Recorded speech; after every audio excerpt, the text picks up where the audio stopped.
नमस्कार दोस्तों, स्वागत है आपका अपने यूट्यूब चैनल शौर्य अकेडमी पे। तो फ्रेंड्स, आज हम लेके आए हैं उत्तराखंड का जो वार्षिक करंट अफेयर है। जिन्होंने इससे पहले देश और दुनिया का करंट अफेयर नहीं देखा है, उसकी भी हमने क्लास यूट्यूब में अपलोड की है। आप प्लेलिस्ट में जाकर देख सकते हैं। आज हम उत्तराखंड से संबंधित जो करंट अफेयर हैं उनकी सीरीज़ शुरू कर रहे हैं। जिन लोगों का उत्तराखंड एसआई एग्ज़ाम या फिर कनिसाई का एग्ज़ाम है, उनके लिए महत्वपूर्ण होने वाला है। तो चलिए फ्रेंड्स, शुरू करते हैं। आज का फर्स्ट क्वेश्चन है, प्रदेश का पहला ड्रोन पायलट प्रशिक्षण केंद्र कहाँ पर खोला गया? देखिए फ्रेंड, सबसे पहले हम बात करेंगे ड्रोन पायलट प्रशिक्षण ये क्यों खोला गया है या फिर इसका उद्देश्य क्या है। इसके उद्देश्य की अगर बात करें तो जो 12वीं पास युवा हैं उनको ड्रोन उड़ाने का प्रशिक्षण देना है ना। साथ ही साथ जो कृषि की उन्नति है और आपदा में बचाव के लिए भी ड्रोन की मदद ली जाएगी। तो इसके लिए भारतीय मृदा एवं जल संरक्षण संस्थान है ना, भारतीय मृदा एवं जल संरक्षण संस्थान, इसके द्वारा ड्रोन प्रशिक्षण संस्थान खोला गया है। बी राइट आंसर हो जाएगा देहरादून। नेक्स्ट क्वेश्चन है, राज्य योजना आयोग C2 यानी कि SETU सेतु के उपाध्यक्ष पद पर किसे नियुक्त किया गया? देखिए फ्रेंड, सबसे पहले हम राज्य योजना आयोग के बारे में बात करेंगे। इसकी स्थापना कब होती है? तो 21 मार्च 2001 को इसकी स्थापना होती है। इसके जो अध्यक्ष होते हैं मुख्यमंत्री होते हैं, है ना। और जो नीति आयोग है उसी की तर्ज पर उत्तराखंड सरकार ने सेतु आयोग की स्थापना की है। सेतु का अगर पूर्ण रूप देखें तो state institute for empowering and transforming Uttarakhand. तो ये आपको याद रखना है, सेतु का पूरा नाम क्या है? State institute for empowering and transforming Uttarakhand. Rajshekhar Joshi को नियुक्त किया है। तो option B is a right answer, Rajshekhar Joshi.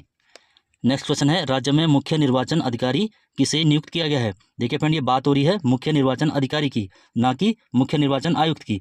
Right answer हो जाएगा ऑप्शन सी, VVR पुरुषोत्तम।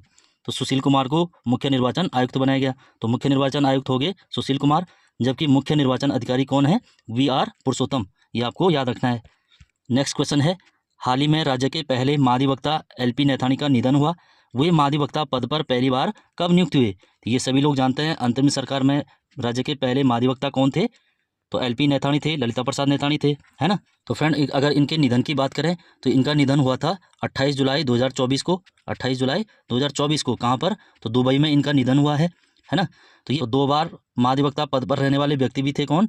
ललिता प्रसाद नैथानी। पहली बार तो ये रहे थे कब? 29 नवंबर सन 2000 से लेकर 5 अप्रैल 2002 तक, और दूसरी बार 12 मार्च 2007 से लेकर 15 जनवरी 2010 तक। तो ये भी आपको ध्यान रखना है कि इनकी मृत्यु कहाँ पर हुई? तो 28 जुलाई सन 2024 को दुबई में हुई है। नेक्स्ट क्वेश्चन है, उत्तराखंड मेडिकल कॉलेज में MBBS पाठ्यक्रम हिंदी में शुरू करने की घोषणा करने वाला कौन सा राज्य बन गया है? देखिए फ्रेंड, अगर हम बात करें जो MBBS की पढ़ाई है, सबसे पहले भारत में हिंदी में ये पाठ्यक्रम शुरू करने की घोषणा किसने की थी? तो मध्य प्रदेश द्वारा की गई थी। और इसने कब की थी? तो अक्टूबर 2022 में ये घोषणा की थी। उसी के बाद उत्तराखंड दूसरा राज्य है जिसने ये घोषणा की है। तो इसका राइट आंसर हो जाएगा ऑप्शन बी, दूसरा। नेक्स्ट क्वेश्चन है, बटरफ्लाई काउंट सीजन 4 के दौरान पिथौरागढ़ से दुनिया की सबसे छोटी तितली मिली है, जिसका नाम है?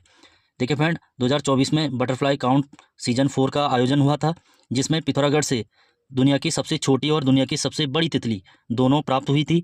तो बड़ी तो थी गोल्डन विंग और छोटी थी ऑप्शन सी, ग्रास वेल। देखिए फ्रेंड, अगर ग्रास वेल की वैज्ञानिक नाम की बात करें तो इसका वैज्ञानिक नाम है फियोरा ट्रोकैलस। फियोरा ट्रोकैलस, ये भी ध्यान रखना है। फियोरा ट्रोकैलस किसका वैज्ञानिक नाम है? ग्रासवेल, जो दुनिया की सबसे छोटी तितली है। कहाँ प्राप्त हुई? पिथौरागढ़ से प्राप्त हुई है। और दुनिया की सबसे बड़ी तितली भी पिथौरागढ़ से प्राप्त हुई है, जिसका नाम है गोल्डन बर्डविंग। अगर हम बात करें वुली बैंडेड, तो ये कौन है? तो ये उत्तराखंड की राजकीय तितली जो कॉमन पीकॉक थी, उसका नया नाम है वुली बैंडेड। राजकीय तितली क्या हो जाएगा? वुली बैंडेड हो जाएगा। नेक्स्ट क्वेश्चन है, उत्तराखंड सरकार ने किस नेशनल पार्क में टाइगर रिजर्व संरक्षण फाउंडेशन की स्थापना की है? देखिए फ्रेंड, अगर हम बात करें टाइगर रिजर्व संरक्षण फाउंडेशन, इसकी स्थापना की घोषणा सरकार द्वारा क्यों की गई?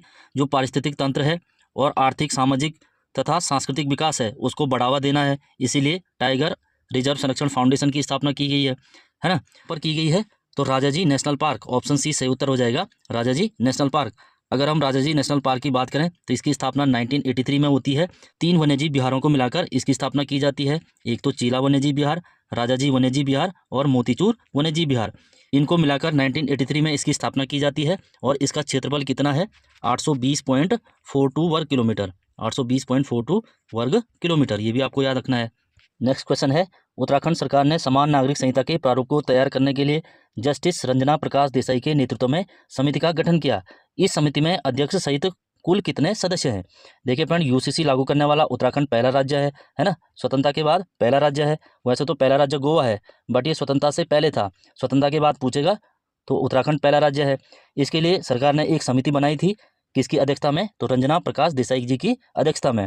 इसमें टोटल कितने सदस्य थे, तो टोटल 5 सदस्य प्लस एक क्या था, जो अध्यक्ष है, तो टोटल कितने हो गए 6। अगर सदस्य पूछे तो 5 है, अगर अध्यक्ष सहित पूछे तो 6 है, तो इसका राइट आंसर हो जाएगा ऑप्शन सी 6।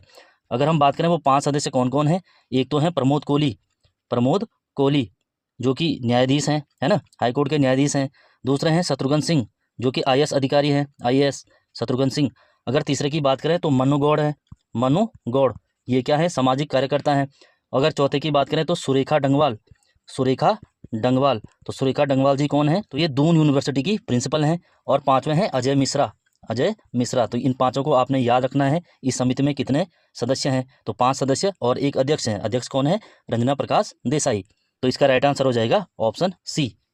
नेक्स्ट क्वेश्चन है, हाल ही में राज्य में ट्रैक ऑफ द ईयर 2023 किसे घोषित किया गया। देखिए फ्रेंड, ये ट्रैक ऑफ द ईयर 2024 में 2023 के लिए घोषित किया गया। हमेशा एक साल बाद किया जाता है ना, जब साल पूरा होगा तो अगले साल पिछले साल के लिए ट्रैक ऑफ द ईयर घोषित किया जाता है, क्योंकि जो सर्वाधिक लोकप्रिय स्थान रहा वो एक साल बाद ही पता लगेगा। देखिए फ्रेंड, अगर इसकी बात करें 2023 में किसे घोषित किया, तो पिथौरागढ़ का जो सिल्ला दर्रा है और उत्तरकाशी का सरुताल है। तो ऑप्शन ए सही उत्तर हो जाएगा, सिल्ला दर्रा और सरुताल 2023 के लिए 24 में इसको घोषित किया गया। अगर हम बात करें 2022 के लिए 23 में किसे घोषित किया गया, तो बागची बुग्याल और पिंडारी ग्लेशियर जो बागेश्वर में है। बागची बुग्याल कहाँ पर स्थित है, तो ये चमोली में स्थित है, तो ये भी आपको याद रखना है। देखिए फ्रेंड, अगर हम बात करें गुंजी गांव और हर्सिल की, तो इनको सर्वश्रेष्ठ पर्यटन गांव प्रतियोगिता 2024 में वाइब्रेट विलेज घोषित किया गया है, वाइब्रेट विलेज। तो ये भी आपको याद रखना है, सर्वश्रेष्ठ पर्यटन गांव प्रतियोगिता 2024 में वाइब्रेट विलेज किसे घोषित किया गया, तो पिथौरागढ़ का गुंजी और उत्तरकाशी का हर्सिल। तो ये भी आपको याद रखना है। नेक्स्ट क्वेश्चन है, 12 से 15 दिसंबर 2024 को उत्तराखंड में पहली बार अंतर्राष्ट्रीय आयुर्वेद सम्मेलन कहाँ पर संपन्न हुआ। देखिए फ्रेंड, अगर इस सम्मेलन की बात करें, ये अंतर्राष्ट्रीय स्तर का है ना, इंटरनेशनल है। तो ये सम्मेलन किसके द्वारा आयोजित किया गया, तो ये भारत सरकार के आयुष मंत्रालय, ये भी ध्यान रखना है, आयुष मंत्रालय और उत्तराखंड सरकार द्वारा संयुक्त रूप से इसका आयोजन FRI देहरादून में किया गया। FRI जो फॉरेस्ट रिसर्च इंस्टीट्यूट है, तो इसका राइट आंसर हो जाएगा ऑप्शन सी देहरादून। अगर हम बात करें इसमें कुल कितने देशों ने भाग लिया, तो इसमें 55 से अधिक देशों के विशेषज्ञों ने भाग लिया है, तो ये भी आपको ध्यान रखना है। नेक्स्ट क्वेश्चन है, हाल ही में कैबिनेट द्वारा 2 नए नगर निगम की घोषणा की गई है, वह कौन से हैं। देखिए फ्रेंड, उत्तराखंड में वैसे तो नगर निगम टोटल 9 थे, जो लास्ट था पर्वतीय क्षेत्र का पहला था, वो कौन सा था, तो श्रीनगर नगर निगम है ना, 31 दिसंबर 2021 को इसकी घोषणा की गई थी, है ना। इसके बाद 2 और अभी हाल ही में घोषणा हुई है ना, वो कौन कौन से हैं, एक तो अल्मोड़ा है और दूसरा पिथौरागढ़ है। ये दोनों आपको ध्यान रखने हैं। अब टोटल कितने हो गए हैं, 9 + 2 यानी कि 11 हो गए हैं। देखिए फ्रेंड, अगर हम बात करें नगर निगम की, तो नगर निगम बनाने के लिए जो जनसंख्या है कितनी चाहिए, तो पर्वतीय क्षेत्रों में 90,000 से अधिक, है ना, 90,000 से अधिक, और मैदानी क्षेत्रों में 1 लाख से अधिक जो आबादी है, तभी जाके उसको नगर निगम का दर्जा दिया जाएगा। ये भी आपको ध्यान रखना है। अगर हम बात करें जो अल्मोड़ा है, अल्मोड़ा नगर पालिका की स्थापना कब होती है, 1864 1864 में होती है ना, हेनरी रैमजे द्वारा की जाती है।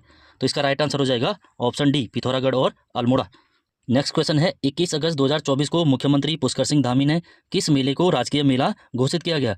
देखिए फ्रेंड, सरकार समय समय पर राजकीय मेले घोषित करती रहती है, ये भी आपको याद होना चाहिए। कुरुड़ चमोली में आयोजित होने वाला जो मेला है, महानंदा लोकजात मेला, तो ऑप्शन ए सही उत्तर हो जाएगा, महानंदा लोकजात मेला। तो ये कहाँ पर लगता है, तो कुरुड़ चमोली में लगता है। अगर हम बात करें जागड़ा उत्सव, तो ये हाल ही में सितंबर में मनाया गया था, है ना, सितंबर जो भाद्र मास होता है। बगवाल मेला रक्षाबंधन के अवसर पर मनाया जाता है ना, देवीधुरा चंपावत के अंदर। गणनाथ मेला ये भी भाद्र मास में अल्मोड़ा के अंदर लगता है, तो ये भी ध्यान रखना है। नेक्स्ट क्वेश्चन है, निम्नलिखित में से राज्य की कौन सी फिल्म इंटरनेशनल फिल्म फेस्टिवल के लिए नामित हुई। देखिए फ्रेंड, अगर हम बात करें इंटरनेशनल फिल्म फेस्टिवल, इसके लिए हर साल या फिर हर महीने फिल्में नामित होती हैं, है ना।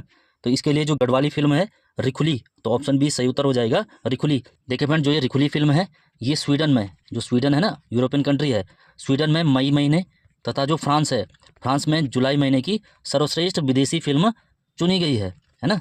तो स्वीडन में मई महीने तथा फ्रांस में जुलाई महीने की सर्वश्रेष्ठ विदेशी फिल्म कौन सी चुनी गई, तो रिखुली।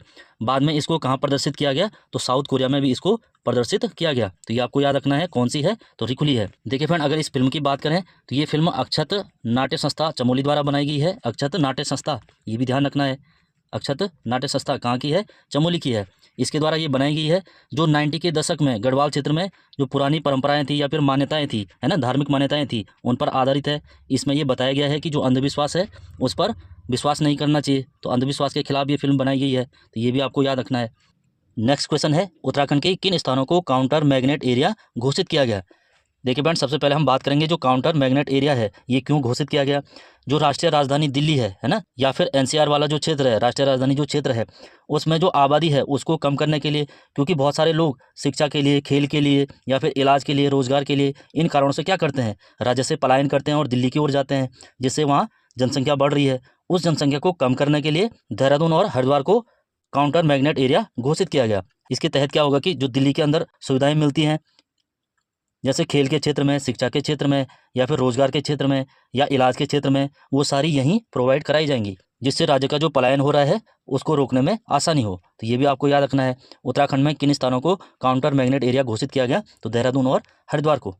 नेक्स्ट क्वेश्चन है, उत्तराखंड सरकार द्वारा किस दिन हर वर्ष बुग्याल संरक्षण दिवस मनाने की घोषणा की गई है? देखिए फ्रेंड, हाल ही में मुख्यमंत्री पुष्कर सिंह धामी द्वारा बुग्याल संरक्षण दिवस मनाने की घोषणा की गई है। अगर हम बात करें उत्तराखंड में बुग्यालों की मदर टेरेसा या फिर बुग्यालों को बचाने का काम किसने किया है? तो रूपा देवी। ये चमोली जनपद से संबंधित है, रूपा देवी, है ना। तो इसी को देखते हुए मुख्यमंत्री पुष्कर सिंह धामी द्वारा हर वर्ष 2 सितंबर को बुग्याल संरक्षण दिवस मनाने की घोषणा की गई है। तो इसका राइट आंसर हो जाएगा ऑप्शन बी, 2 सितंबर। नेक्स्ट क्वेश्चन है, लोक गायक नरेंद्र सिंह नेगी के जीवन पर आधारित पुस्तक कल फिर जब सुबह होगी किसके द्वारा लिखी गई? जो पुष्कर सिंह धामी है उनके द्वारा इस पुस्तक का विमोचन किया गया। और ये पुस्तक किसके द्वारा लिखी गई? तो Lalit Mohan royal. Option A सही उत्तर हो जाएगा, ललित मोहन रयाल। इनके द्वारा जो नरेंद्र सिंह नेगी के 101 गाने हैं उनका इसमें जिक्र किया गया है। ये भी आपको याद रखना है। कल फिर जब सुबह होगी पुस्तक किसके द्वारा लिखी गई है? तो ललित मोहन रयाल द्वारा लिखी गई है। किसके ऊपर लिखी गई है? तो नरेंद्र सिंह नेगी जी के ऊपर लिखी गई है। नेक्स्ट क्वेश्चन है, उत्तराखंड में देश का पहला बुरांस है ये, माफ़ कीजिएगा, बुरांस है ये, बुरांस उद्यान कहाँ विकसित किया गया? देखिए फ्रेंड, अगर इसकी बात करें ये किसके द्वारा विकसित किया गया? ये उत्तराखंड वन विभाग द्वारा ये विकसित किया गया है, जो पूरे भारतीय हिमालय और देश में बुरांस की प्रजातियों को समर्पित पहला उद्यान है। ये भी याद रखना है, किसको समर्पित है?